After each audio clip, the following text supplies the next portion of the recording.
Digital 410 Productions proudly presents the What's the Scuttlebutt podcast with your hosts Don Abernathy and Jeff Copsetta.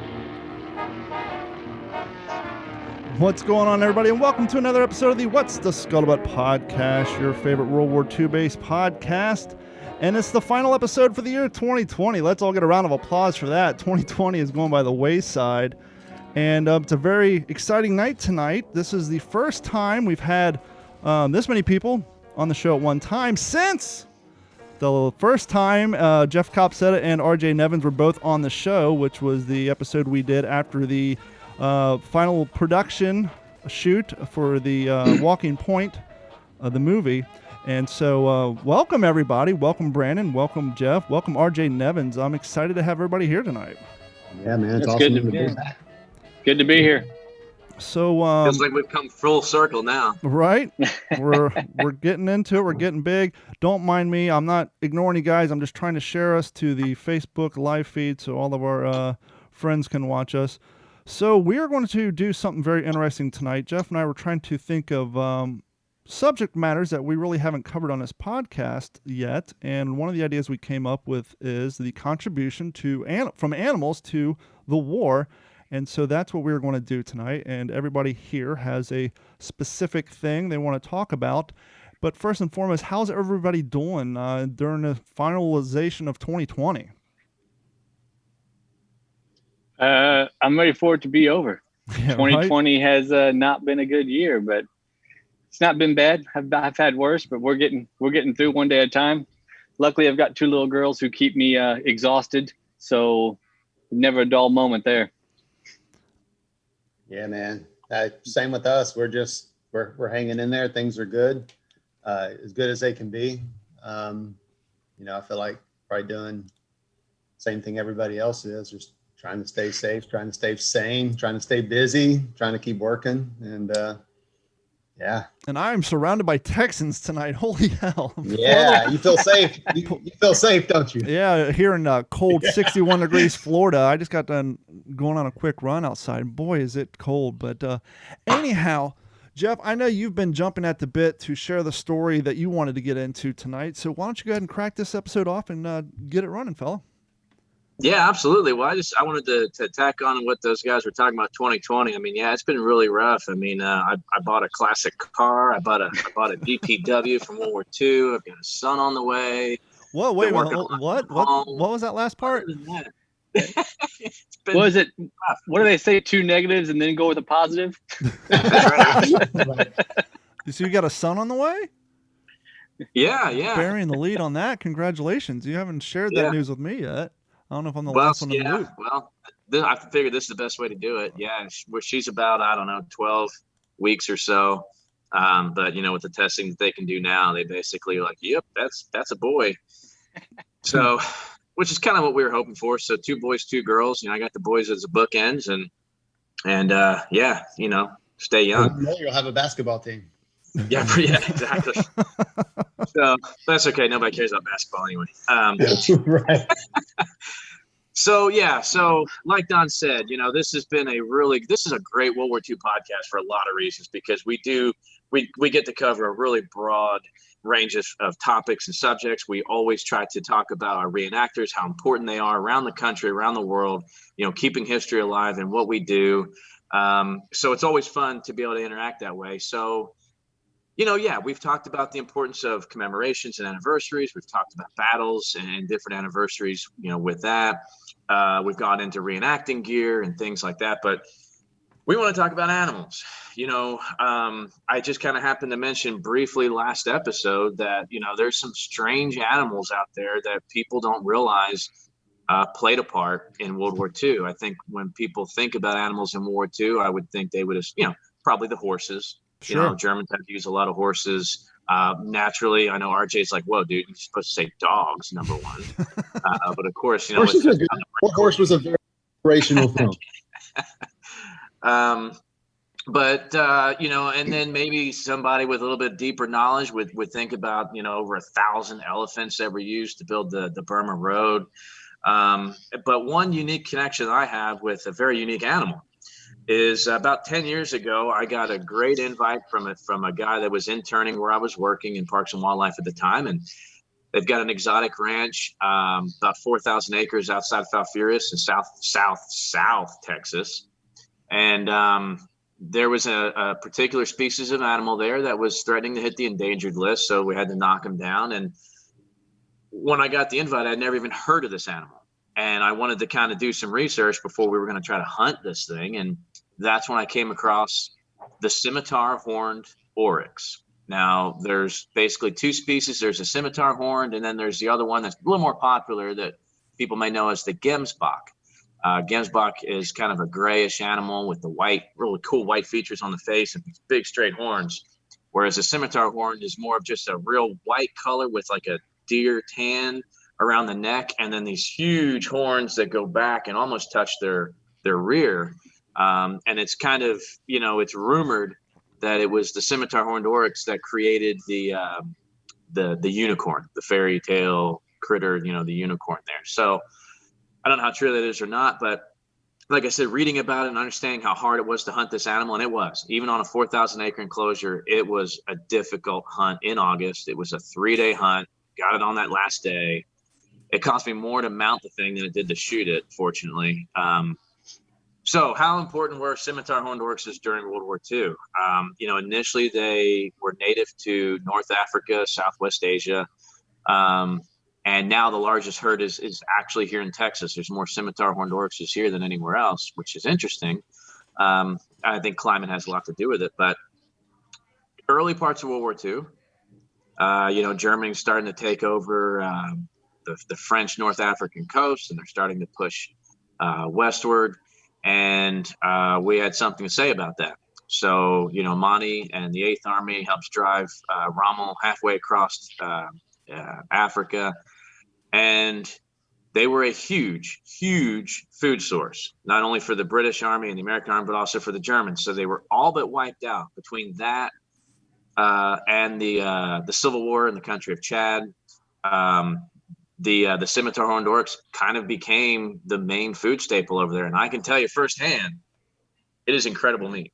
It is really incredible meat. That's one of the things that a lot of people don't take into consideration when reading up on World War II or any war or any conflict for that matter. They think, oh, well, they had K rations, C rations and all that. But let's be honest, when you're on the front line, you're usually the last one to actually get that trickle down to you. And you can only eat so much Spam and crackers and all that when you have a food source of fresh meat like that. And not to mention 3/4 of these guys in the time, they all grew up hunting on farms in the woods anyhow. And so it's probably a little nice to go out on a mission, if you will, to, capture some food instead of trying to kill a human and, just get for momentarily, just get a little bit glimpse of going back to the way it was when you're a kid or before you got over there. And just to have that food, the protein, the energy that comes from the protein of that red meat, that cannot be, underestimated at all.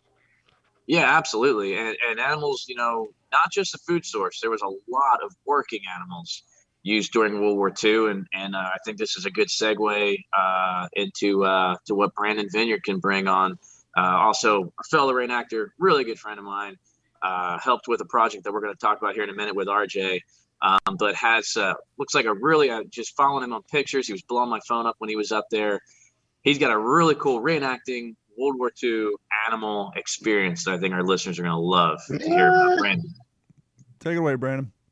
Yeah. So, with the Tri-State Living History Association, and Don, you interviewed my dad back, I guess it'd be 2 years ago now, when you were down at the museum. So we do the 34th Infantry Division, something that's not really done a lot about.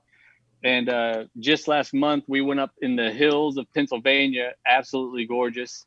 And we went to a 1,600 acre mule farm.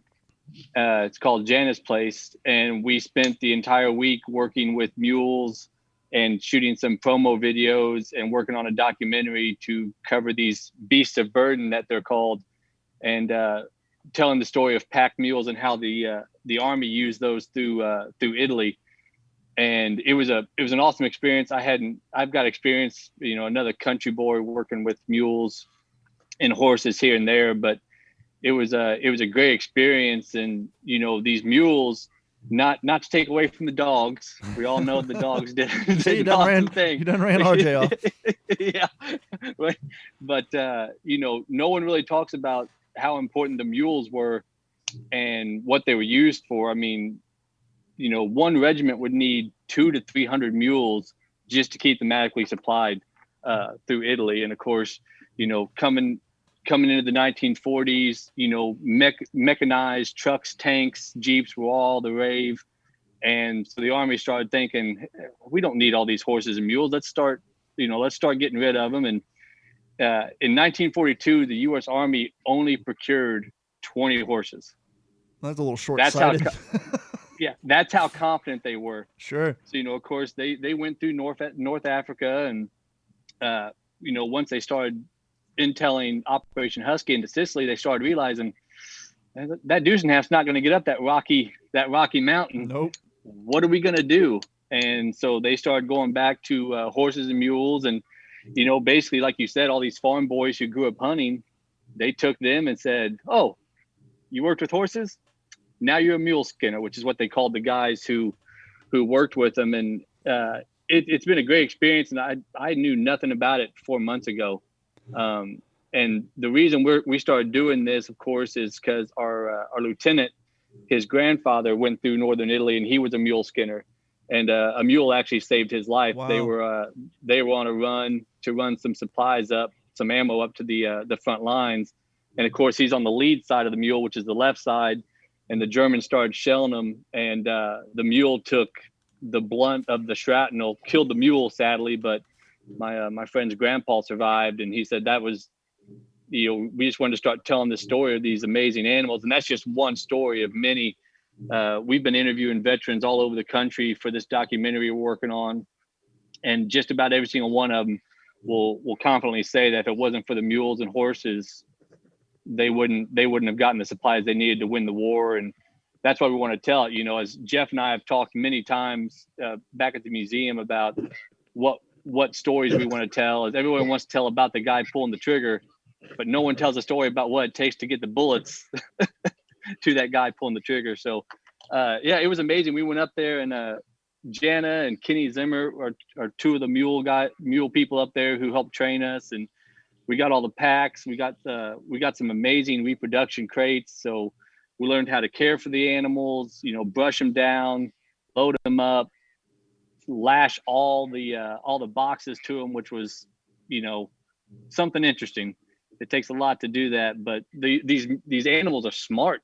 These mules were just amazingly smart and amazing to work with. And I had a big Belgian mule that was about the size of a Clydesdale, and we got along great. And I always say, you know, he listened to me. We never had any problems, but I know he's well aware that at any given moment he controlled that entire situation.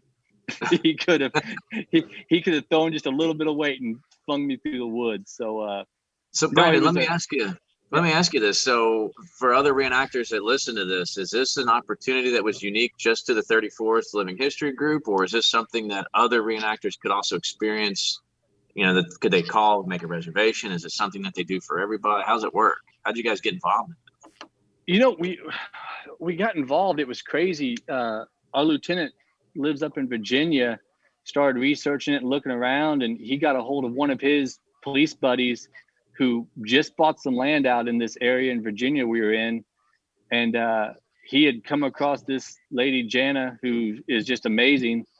And so Corey called her up, told her, "Hey, look, we want to start doing some videos on YouTube.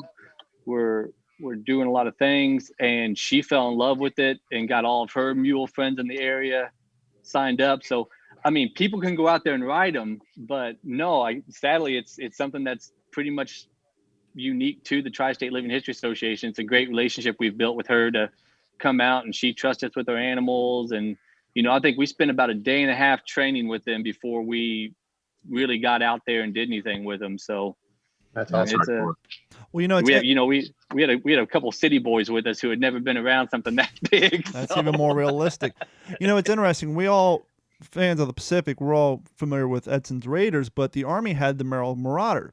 And I was recently reading up on that, and I'm in contact with a guy whose father served and grandfather served. I'm trying to procure that interview, but the Merrill's Marauders, they had a group of mule skinners because their whole thing was to be behind the Japanese lines to do sabotage in the background. And because of Burma and all the hills and the mud, they needed a way to move that ammunition around, all the gear, all the artillery pieces.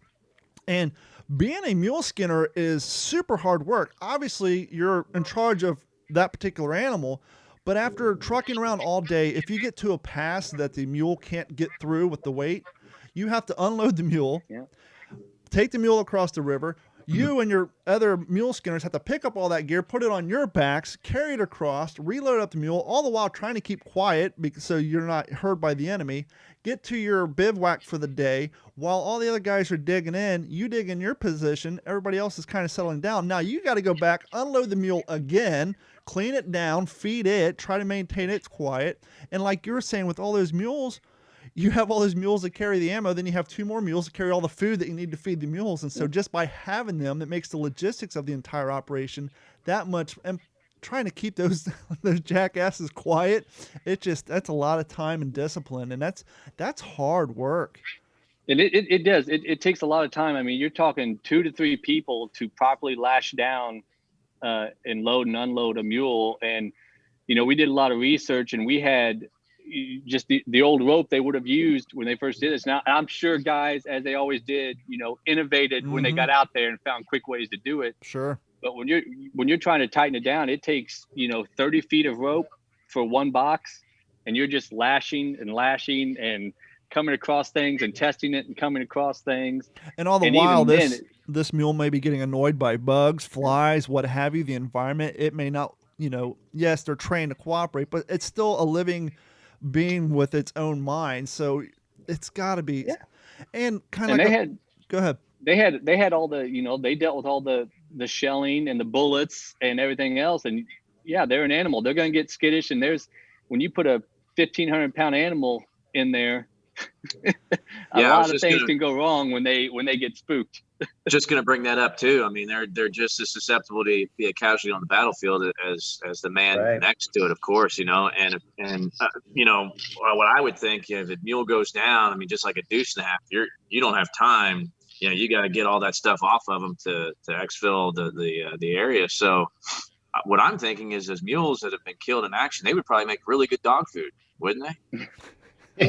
So maybe we need to start talking about dogs here a minute, huh? Possibly. Some glue. Make them into glue. Hey, that reminds me of a story that it was very influential to me when it came to like starting to watch or starting to work on Walking Point and things like that, writing the script and all. And there's a gentleman, Lieutenant William Putney, who was very instrumental in, the whole war dog training program back in the 40s. He's kind of really started it. He was a veterinarian who, signed up and went on and got assigned to the 3rd Marine Division and took his war dog platoon with them to Guam. And he tells a story about, he had a dog named Cappy. And you were talking about the donkeys and mules taking casualties and stuff. And this story that he told was just so interesting. And it's one of the reasons why he wrote a book called Always Faithful about it. And he talks about how they were taking fire and Cappy ran out in front of them, whether it was on purpose or not, and took a bullet for him. But it would have actually hit Putney had his dog Cappy not jumped out in front of him. So, I mean, to hear that guy tell the story, and, I'm sure people tell stories like that about mules, but it was definitely a heart-wrenching story to hear a grown man talk about that. Well, yeah, just to follow up on the death of, as the Germans towards the end of the war started retreating, and of course, as the U.S. always does, we procured a lot of mules from, the Germans and from Italian farmers and stuff. But as they started getting pushed back, the Germans started realizing that we were using their mules against them. And we've read stories of guys who they would leave the mules tied onto the trailers and set the trailers on fire, or just shoot the mules and shoot the horses. And a lot of the vets recall stories, and these farm guys, that was something that really, really hit them hard, was coming across these burned bodies of good animals. just so they wouldn't be used again. So it's same line. Those, these animals are just the silent heroes of World War II, and thanks to Walking Point and stuff, they're starting to get a lot more credit. So there's a lot more people before us, yeah, for sure. But we've mentioned Walking Point a few times. So for people who have never heard about this project, RJ, could you expand on that a little bit? And I don't want to put you on the spot on this one story, but I was hoping you'd share it. I think it had to do with Putney, about just from a veterinary standpoint. After we talked about where Walking Point was, do you remember the story about the fish and the diet and how it was affecting the dogs in the Pacific? I believe so. Yeah, I think I do remember that. And kind of before I talk about Walking Point, I told myself that, and I'm so glad Brandon's on here too. I didn't know Brandon was going to be on here because with how crappy 2020's been, you three dudes, I'm just going to go in order of the way I met them. Brandon, if we would have never called you and we would have never got in touch with you at the National Museum of the Pacific War, you could have hung up on us and told us to go pound sand. And who are these filmmakers coming in here wanting to use our place and all this? Man, I'm so thankful that you took the time to listen to us and give us a shot and run that all the way up to, up the chain to get permission for us to come in there and film. It was absolutely instrumental. And because of that relationship, that's how we met Jeff. And Jeff just helped us tremendously. And, nothing would have got done had it not been for Jeff. We had so many different things pop up on set that was, just needed some leadership there on location. And Jeff was there to provide it. Well, this was my plan B. This was the plan B. That was, if it goes to hell in a handbasket on set, that's it. That'll end it. And then Don too, buddy, you coming to help us on set the days that we filmed in Bokeelia, Florida, and coming up to Orlando with us for the AKC event and helping us there, and just your podcast and just the way you just kind of just jumped into this thing, like jumping into a swimming pool and doing a cannonball, man. You were just all in. There was no pulling back. So it's just good to see you guys, and just a heartfelt thank you to all you guys. It means a lot to us. Well, isn't it crazy how a project like that can change so many people's trajectory in life? I mean, if it wasn't for that project you're working on, and if it wasn't for the museum, Jeff wouldn't be the co-host. As you said, you would have. I'm sorry. Well, I won't hold that against you too much. You would have had a harder time finding realistic locations to shoot the first half of your project at, and just everything just kind of fell in place, all based off of your passion that you had for the story and for the dogs of war. What I'm hearing is I need to start invoicing you guys. Right. It sounds like some billable hours in there. Yeah. Well, ironically enough, RJ, Lou just texted me about something else you're working on literally just now. This is crazy. Lou, for those listening, Lou Wagner. He played Private Markle. He was kind of the protagonist of the story. But yeah, to go back to your original question, Don, yeah, Walking Point is it's a novel that I wrote. It's a feature film screenplay, and we adapted it into a short film as kind of a proof of concept. To kind of bring more light to some of the first trained dogs in the history of the United States, and how they helped repatriate Guam from the Japanese. And there's a beautiful lady, Susan Bahari, who has a memorial that is on Guam called Always Faithful, and it depicts a Doberman sitting on top of this huge bronze block. And it lists the 25 names of the dogs who actually perished on the island during those, it was less than 3 weeks. I think they were there when they were repatriating it and coming through with the dogs. And so, it's the story that we wanted to kind of focus on. It's obviously historical fiction based on kind of true events that actually transpired. And so, we just wanted to bring that to light. And, with Susan's help, she also wrote the foreword for the book, and I'll talk about this later too, but she is extremely instrumental in the welfare of all dogs that have served their country in the United States. She's done some amazing things. I think she just dedicated during COVID in October up in Arlington, I think it was a military monument depicting all the female dog handlers, and this beautiful big life-size statue of a female in uniform, and she's bending down, and she's kind of kneeling down and talking, kind of petting her dog. It's amazing. And she's done all those around the country, and she's involved right now in a huge movement to get a national service dog monument up.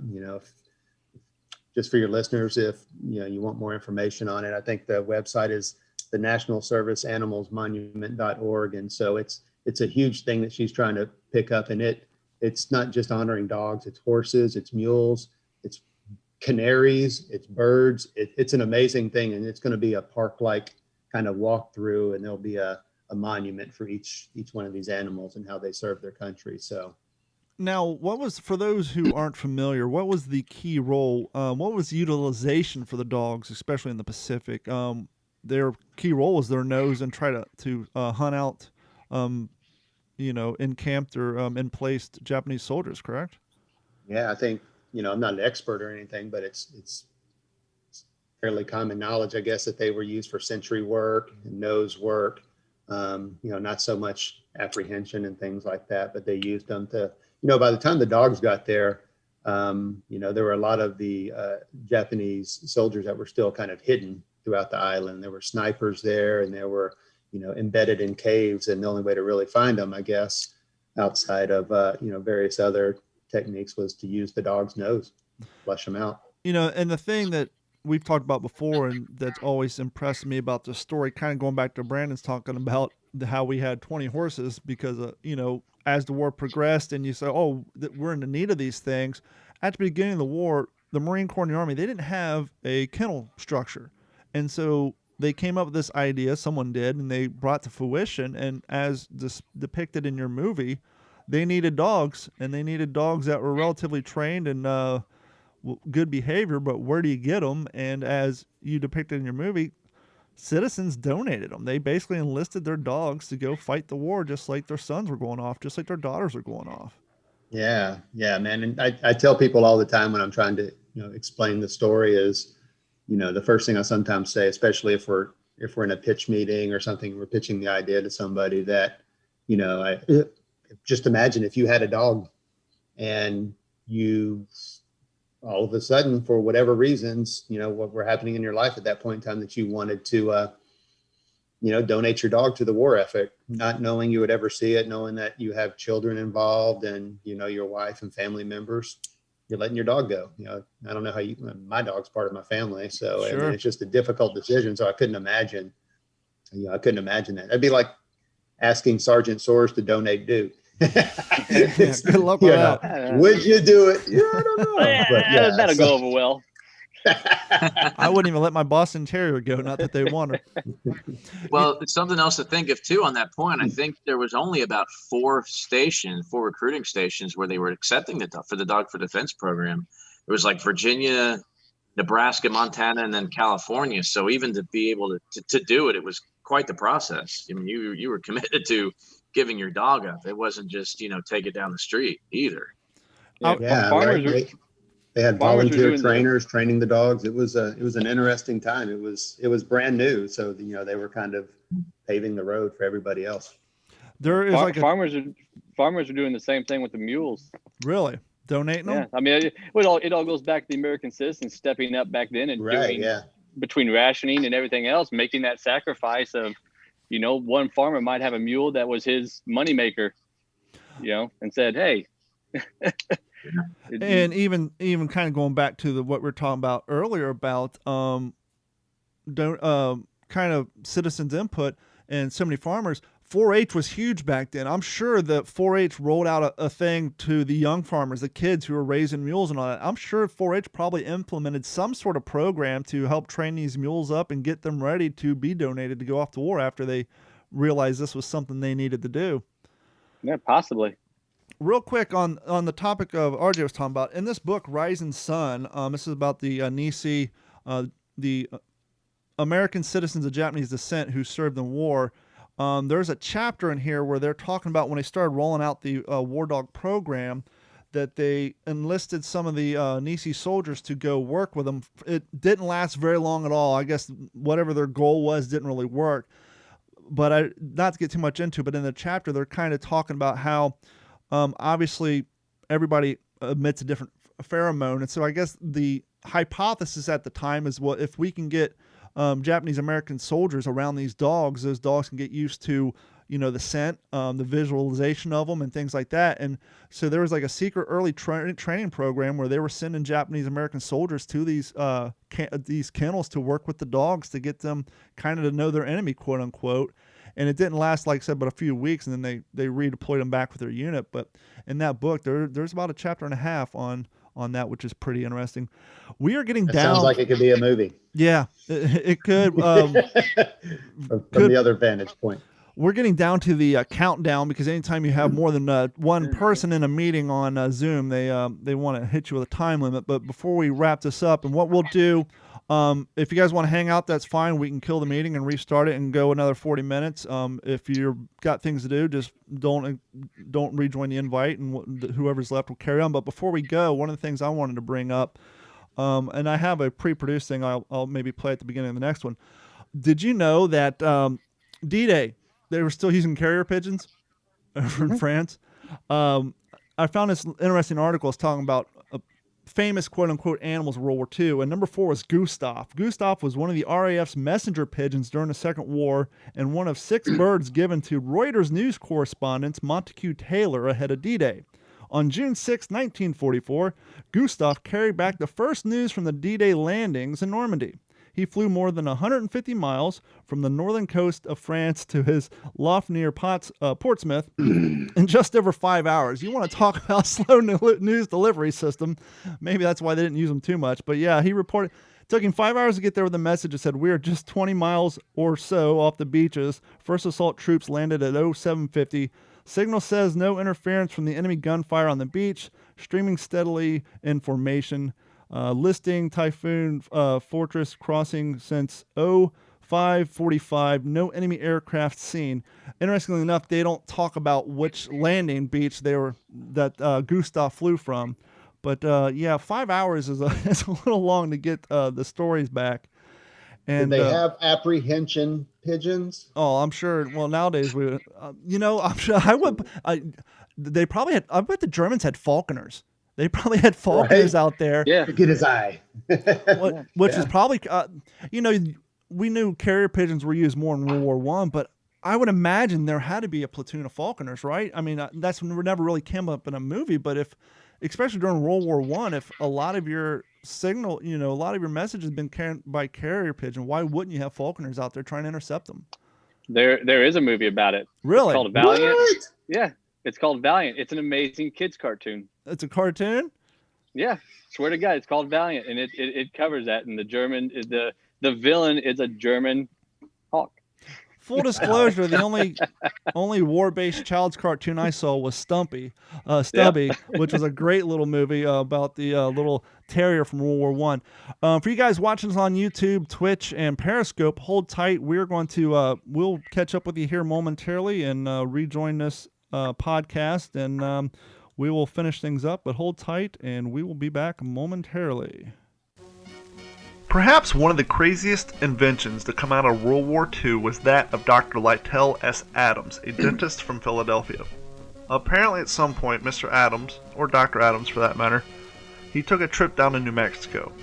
And it was in New Mexico that he fell in love and was completely fascinated with the New Mexican free-tailed bat. And so when he was down in New Mexico, he saw their abilities, he saw the things they were doing in nature, how well they used their hands, and the objects that they were carrying in flight. And so Adams got this idea, if you will, that if you took these bats, got a large number of them, gave them essentially small bombs or grenades, and dropped them over the cities of Japan that were predominantly made up of structures that were made from bamboo, wood, paper, things of that nature, essentially these towns, these cities were very flammable. And so Adams got this crazy idea, well, why don't we get a gang load of these bats, a huge number of these bats, essentially give them little bombs, drop them out of a plane, let them burn a city down, problem solved. And now, believe it or not, this crazy idea damn near came to fruition, and here's how it happened. On January 12, 1942, Adams wrote up a letter outlining his plan and he sent it to the White House.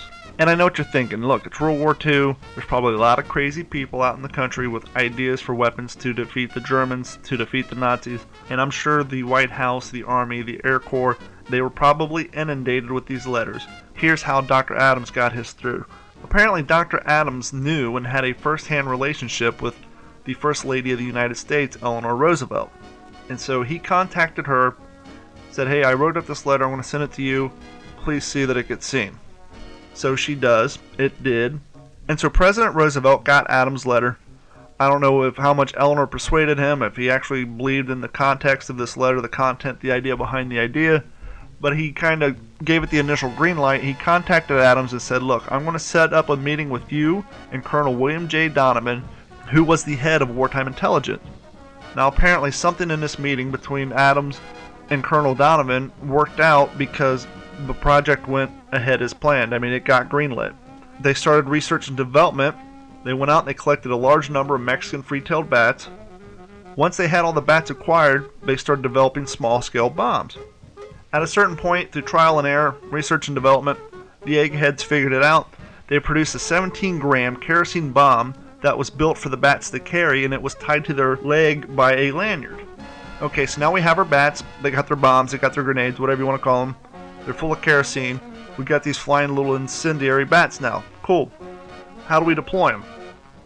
They went back to the drawing board, got the eggheads together, the engineers, and so what they did next was they built a larger bomb. But instead of a payload of dynamite, TNT, whatever you put in bombs, they filled this damn thing full of bats. And the bats had their kerosene bombs. The next problem was you had to figure out how we're going to transport this large bomb that was full of bats holding little bombs to drop on Japan and burn the whole damn place down. How do we get a bomb full of living animals from point A to point B? Apparently through technology and refrigeration and research. Bats, once they get to a certain body temperature, they go into hibernation mode. So the idea was, let's take the bats, put them in the big bomb, holding their little bombs. Let's cool down the big bomb to put them in hibernation mode, strap the bomb to the plane. As they got closer to the target, they'd start to warm up the bomb. They would drop the bomb would open up. The bats at this point are now coming out of hibernation mode. They'd fly down to the cities of Japan, where they would instinctively nest in large rooftops, awnings, what have you. And then according to documentation, allegedly these little guys would chew through a lanyard, at which point would activate a timed mechanism on these little hand grenades. They would fly the coop, if you will. Bombs would blow up. Houses burnt down. We win the war. That was the idea. That seems like a little bit of revisionist history just to appease the people in PETA. You know damn well those bats weren't chewing through the lanyards, dude. No, they were gone. They sent them down there. They were not to come back. But that is a lot of money to spend on research and development. I mean, okay, let's hibernate them, all for something we never used. The planning was, sound good. It seemed like it would work on paper. That's a lot of time, effort, and energy, but that just shows you the amount of time and money we spent on things that we never used. Were they saying bats or cats? Bats. Bat bombs. Cat bombs. Cats would work too. Cats would work too. We had Mysteries at the Museum when I worked with Jeff. Mysteries at the Museum called me. I think it was before Jeff was even there. And they called me asking if we had one of those. Really? The bat or the bomb? No, I was like, we have a bat bomb, but not the one not the interesting one that you want to talk about. And they were wanting the one that held the live bats. That's crazy. The other crazy story that came out of Japan itself was the incendiary weather balloons that they sent over. Did you know that the only American citizen to die on this continent, not counting Pearl Harbor, but actually on the mainland, was a church Sunday school teacher, 19 years old, pregnant, named Elsie Adams, I think. They're heading out to do a Sunday school picnic. Car broke down. Her husband got out to talk to the road crew while working on his car. She took herself and 4 Sunday school students out walking around in the woods. They found one of these balloon bombs that hadn't detonated. They walked up, started toying around with it. Boom. killed her and all 4 of the Sunday school students. Of course, the military covered it up because, well, we don't want that news to get back in Japan because then they'll triple down on their production of those damn balloons. But those were the only people to die during World War II on the continental United States. And sadly, it was a crazy story. Yeah. They were called Fugo bombs, and they were found even as far east as there was a couple that hit Texas, and I think the furthest east was actually the state of Michigan, where they found a few that hadn't detonated. And the idea behind it was not to necessarily kill people; it was more of a strategic standpoint to set wildfires in the Pacific Northwest. They were an incendiary bomb that were basically to be carried on the jet stream across the Pacific and to knock out the basically that wood supply, from our forests up in the Pacific Northwest. Which is why the first all led both NCO and leadership, the 555th Airborne Regiment, the Triple Nickels, the first all African-American Airborne Division or military division, period. That's why they never got to go over and serve. They said, hey, you guys have all this jump training. Now we're going to give you some firefighting training. And they sent them out west to Oregon to prepare to fight off the fires created by these balloons that never happened. And they created most of the techniques that the smoke jumpers use today.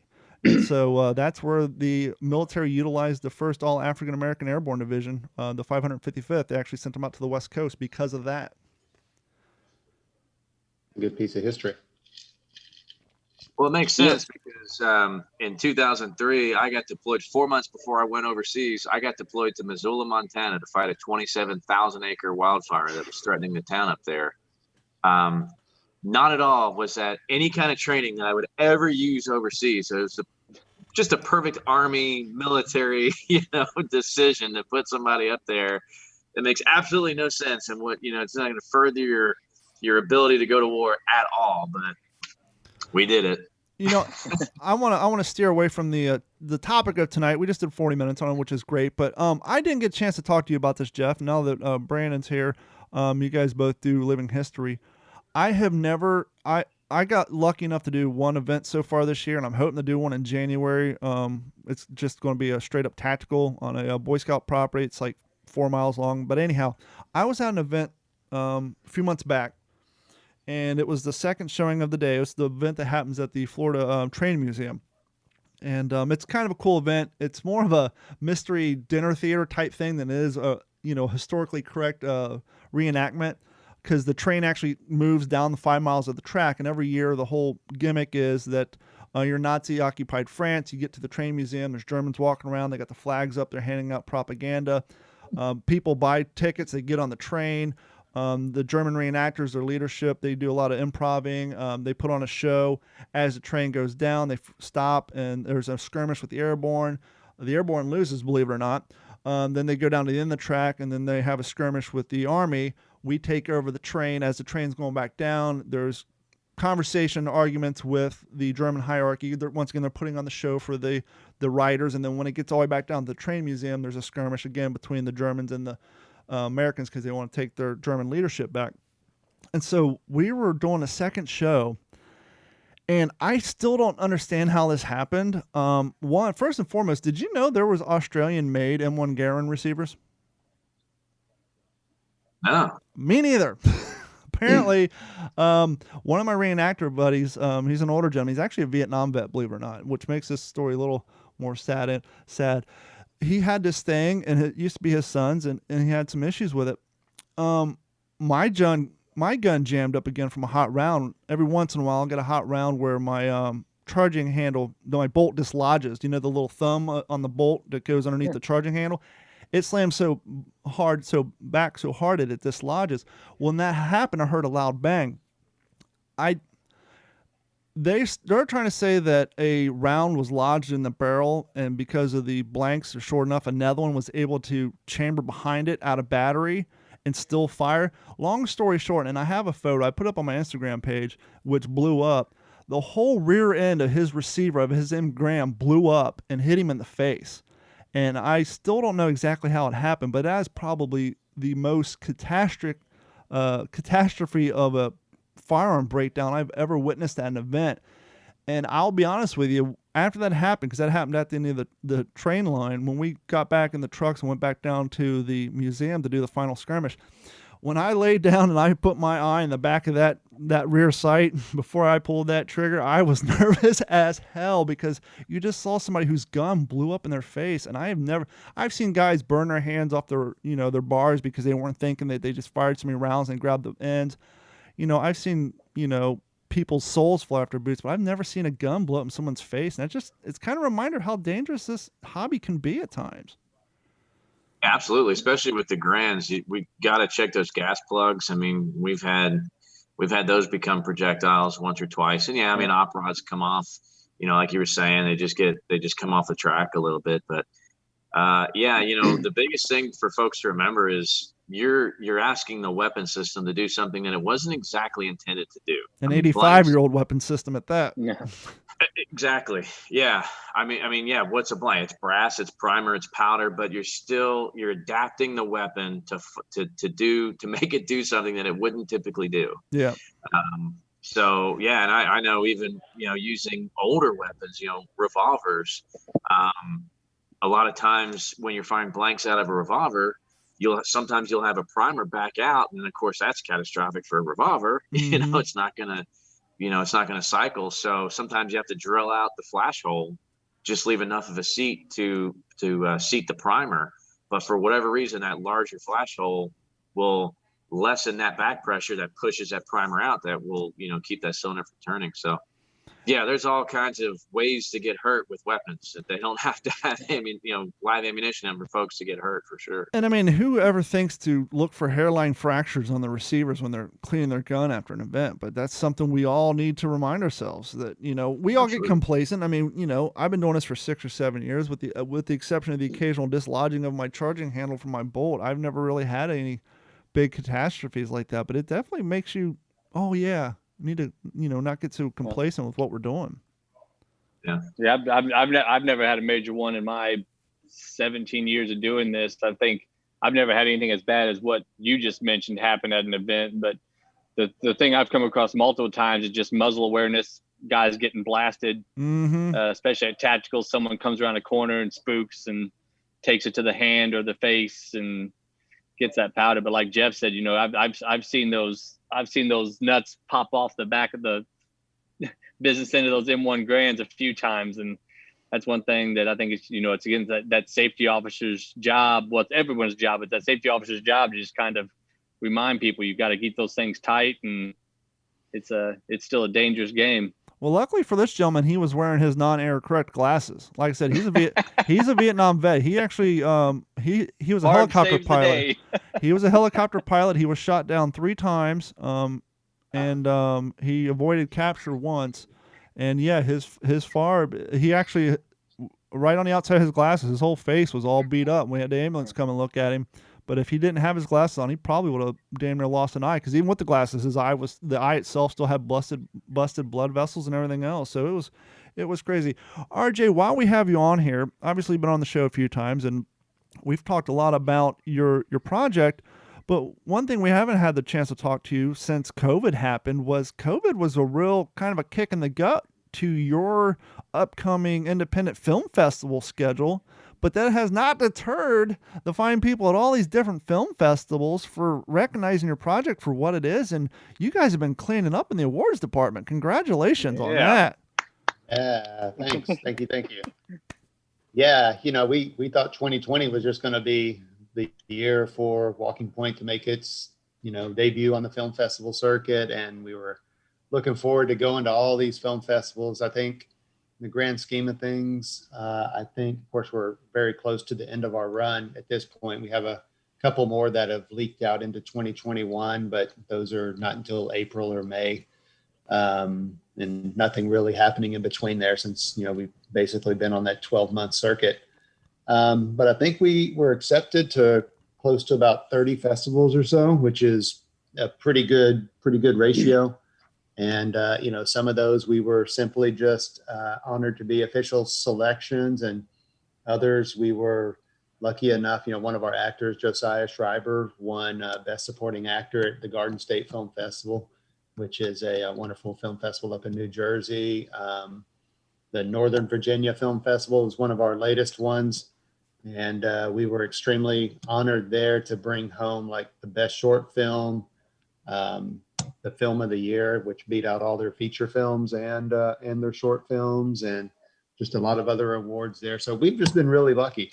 The sucky part is we haven't been able to been there in person to share it with everybody that, you know, helped make this thing. And that's the crappy part about it. And it just sucks because there's so many other people that I know wanted to be a part of those, being a part of those live events, because they are fun.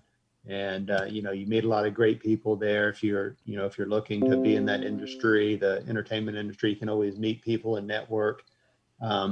But yeah, we've gotten a lot of positive feedback from the film. We're starting to pitch it and market it as like a 7-hour miniseries, like a limited series. Nice. And so we've kind of been working on those scripts right now. So that's, you take that into consideration. That's like having to write 7 movie scripts for the most part. So there's some time in there, some dedication to it. So that's kind of where we're at now. And well, that kind of lent into my follow-up question, which was going to be, obviously this isn't the first project of from Black 17 production, and I was going to ask, what are you working on next? But it sounds like you maybe a little got your schedule full of that.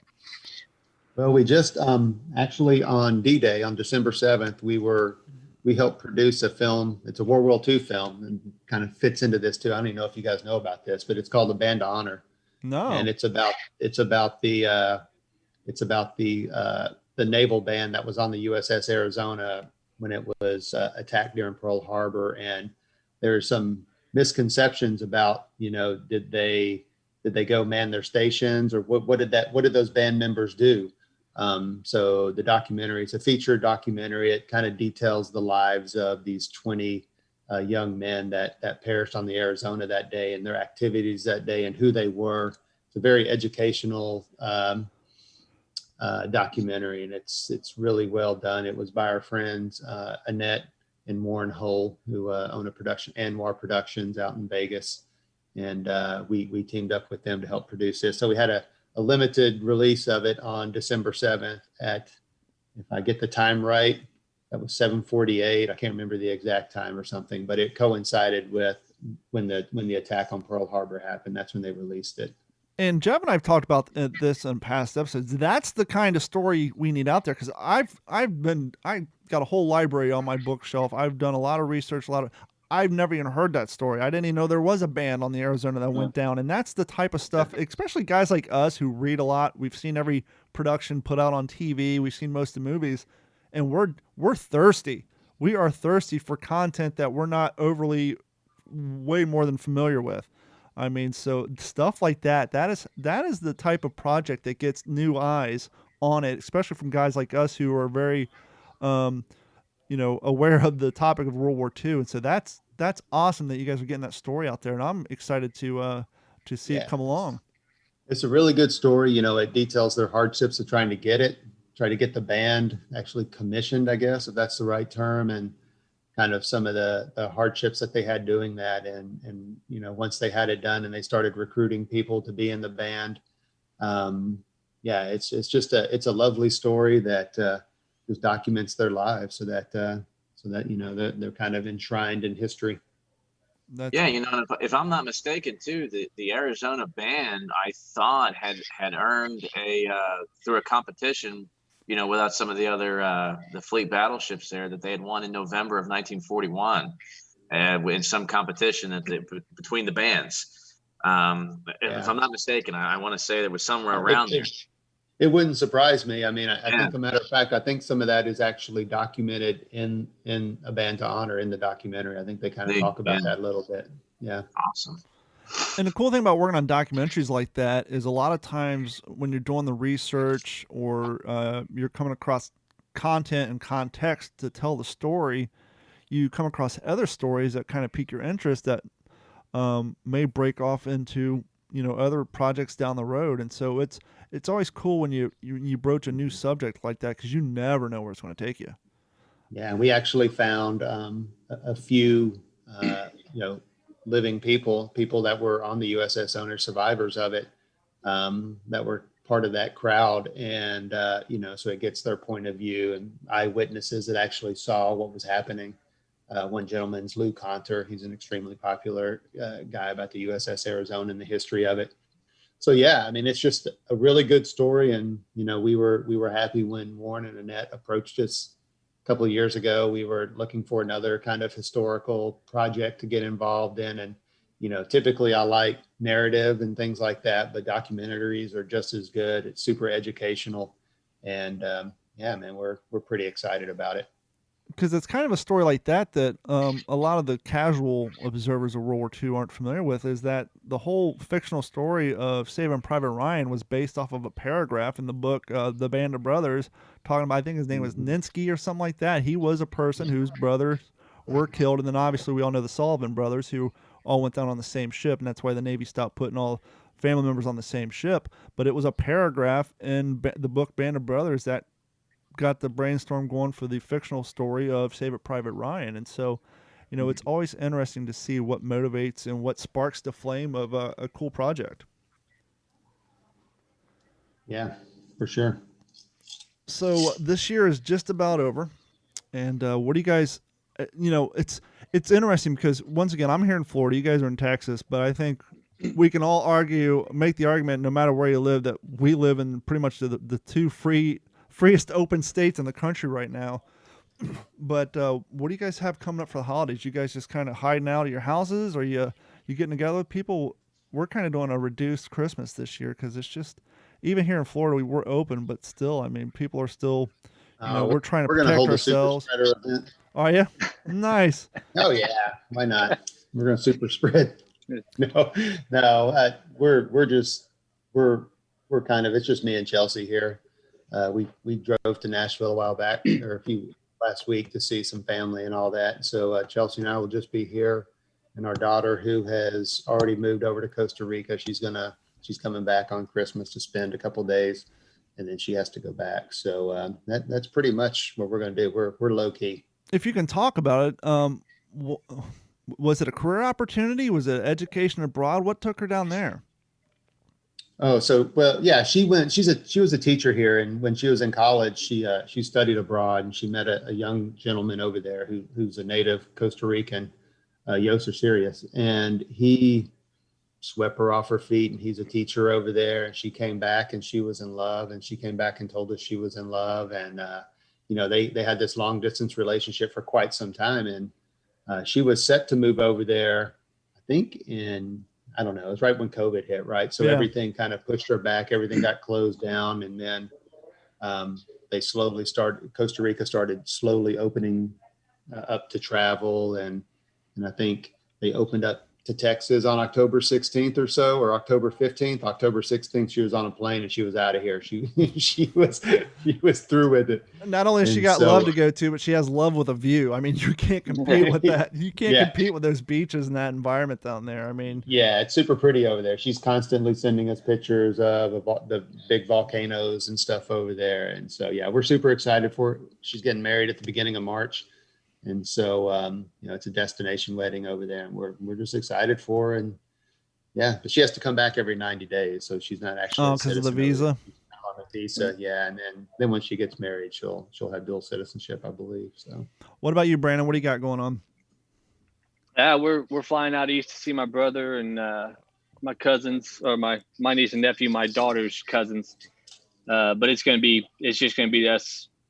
You know, us few. We're not getting together with the family. My family's still in Southern Illinois, and my mom works with the hospital and everything like that. So we're getting out of the house for a little bit and taking the girls on a trip. They're excited to see their cousins and play and everything like that. So we'll go up there and just hang out.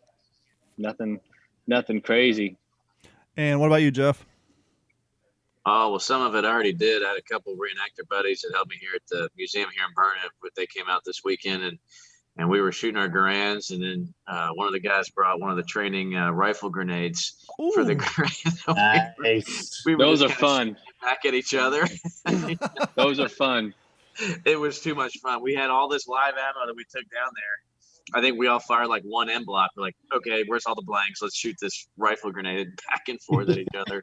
So, that's fantastic. But no, yeah.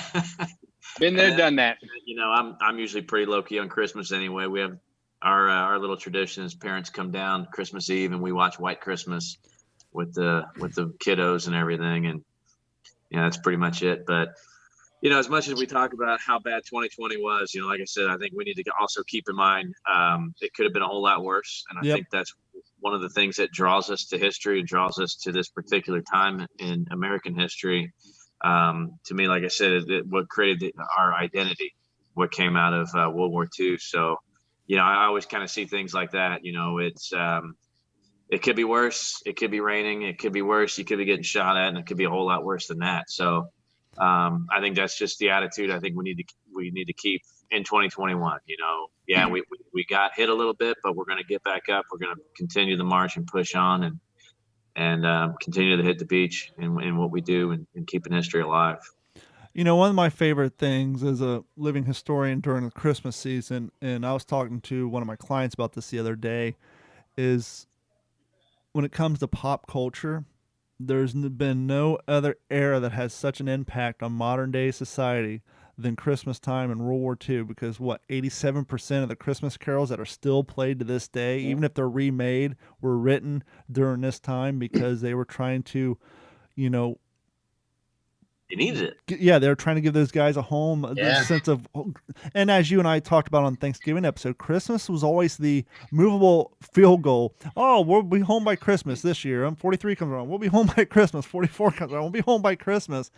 And so, Christmas, I mean, every like I said, even if it's remade by a modern day musician, majority of the songs that we still listen to today were all from that era, and you will never beat that. Someone comes up with a new song and it just doesn't hold up. It just doesn't give you that same feeling.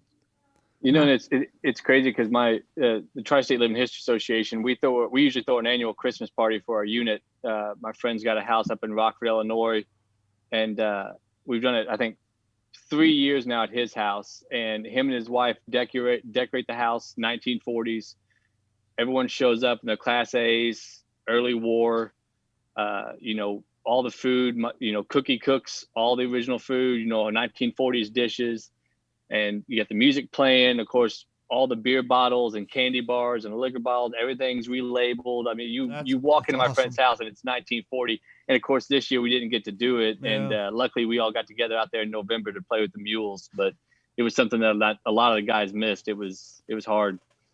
Can you see yourself doing a public living history event with the mules being there? Obviously, logistically, but I mean, mentally, could you see doing all the work that would be required to have a display with a live pack animal like that? Because obviously, a lot of Civil War people do it with horses. Yeah, I think we could. I mean, I think we're quite a few years away from traveling with any mules to go places. But when we were out there at Jana's place, it's a small, Pennsylvania Hills community. They're all really close. We had about 15 people come out, outdoors. We loaded up the pack mules, walked them up for everyone to look at, and just kind of talked about how we used them and things like that. So, but I think that's one of the things, we've started going virtual, trying to do more videos for our YouTube. Our kitchen video, I think, just hit 3 million views. Fantastic. So we're trying to follow up. We're trying to follow up with that, but we're spread all over the country. So we're hoping this next one kind of kicks that off, and that's what we're really trying to do. And before we get off here, RJ, I was just thinking it's crazy, with your work on military dogs and what we're getting in with the mules, thinking about the military and training and technology and everything else that has changed.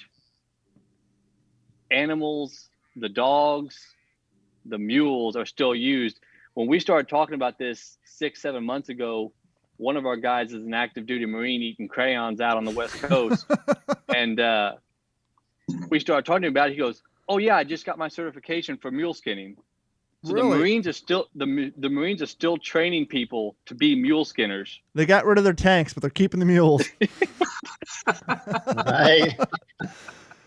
You don't have the heat; it won't melt the crayons. There you go. Jeff likes that joke.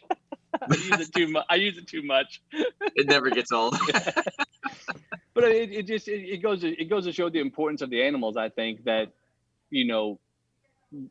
decades later, the military still uses them and knows the importance of There going to come a time when you need that dog, you need that mule, you need that animal to get the job done, and they're investing in people to know how to use them. Well, not to mention, look where a lot of our active duty guys are right now in the environment. Mm-hmm. We're a better place to utilize mules. I mean, Jeff can tell you, he was there. Then, you got these fobs out in the middle of nowhere. Sometimes, dropping supplies in may not be, logistically possible for one reason or another. I mean, we're a better place to use some of those animals in an active duty format.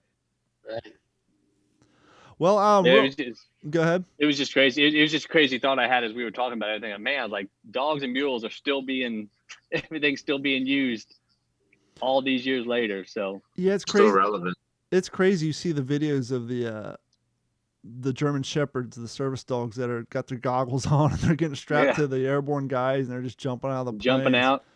And it's like, it's crazy to see what they're doing with them. We kind of struggled with that a little bit when we were thinking about how we wanted to do Walking Point, because we didn't know we just knew we wanted to do something. This was before I even started writing the feature script years and years ago. At least I didn't necessarily know if I wanted to do something more current, so a war dog movie more current, where you could kind of highlight the awesomeness of jumping out of airplanes with your goggles on and, all the technology and the cameras you can strap to the dogs, how cool that would be. And then it's like, well, do I want to make it about Vietnam? And that would be a great story. And the dogs that were used in Vietnam, and the soundtrack would be just kick ass.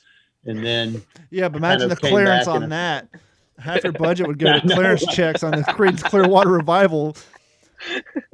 And then I started to I watched a documentary a long time ago called War Dogs of the Pacific, and it was done by this gentleman named Harris Dunn, and it was absolutely phenomenal, and it captivated me listening to these gentlemen that were part of the repatriation of Guam and on Guadalcanal and stuff, and they were just sharing their what happened to them, with their dogs and stuff while they were actually going through Guadalcanal and Guam and all that, and it was a very moving, touching documentary. And at that point, I was like, I kind of wanted to, shuffle and start Walking Point back in World War II, where it kind of all first started, and just to try to keep that piece of history alive. Because, I tried to go interview a lot of these guys, and by the time I got to them, they had passed away. Unfortunately, it's very hard to do that, and I just wanted to memorialize that. So. Yeah, that's one of my only regrets. I wish I would have started this whole project 5 years ago, because it's getting harder. And like I said, I do have an interview. I'm in the works. Probably the first week of January, second week, I'll have a veteran on here, but they are definitely getting fewer and fewer and harder to come across. And we are just about out of time. Real quick before we go, this episode of the What's the Scuttlebutt podcast is brought to you by our friends at Computers. Computers has been providing IT solutions for all of Southwest Florida since 2004. Whether you're in Southwest Florida or not, and you have computer issues, as long as you have internet connection, they can help you through their website. Give them a call at 239-283-1120. They can remote in your computer, help with you with all your issues. If you need call them right now. Okay, if you need antivirus protection, two-form authentication, online backup, super important right now with everybody working at home, give them a call at 239-283-1120. I'm waiting for that phone number to come through, because it does, in fact, forward to my cell phone, and they can help you guys right now. Give them a call. And if you guys haven't done so, head over to WTSPWorldWar2.com and click on that Patreon link. It's $1 a month. It helps you go to support this podcast, all the podcasts on the Digital 410 network, as well as the YouTube channel. Thank you guys so much. It's been another year. We started this little podcast back in January of 2018, and we're still going. Thank you, RJ Nevins, for everything you do. Thanks for hanging out. Tonight's kind of like thanks for having me. We kind of got to it earlier. It's kind of like a Walking Point reunion, because that project and your all's museum, Brandon and Jeff, are the reason we're all here together, and it's the reason why we have this friendship. And I still know that one of my favorite podcasts I did was the post-production podcast. And you mentioned Josiah earlier. I know he's personally responsible for like 33 of those downloads. He told me that he went back and listened to that episode so many times, because he enjoyed the friendship that he made with you guys, and he was so touched by that night. And I only knew you guys for 48 hours, and by the time that rolled around, I felt like I'd known you guys for a week. So I can only know how you guys felt working on that project for the length that you did. Well, the 12 bottles of champagne we drank that night probably helped too. Absolutely. Yeah. Everybody's a little bit friendlier. At least 12. Well, you I guys, was talking about me. Just me I'm talking about. we're going to wrap it up. You guys have a Merry Christmas, and thanks to everybody in the audience, and we will talk to you all next year. This has been a Digital 410 production.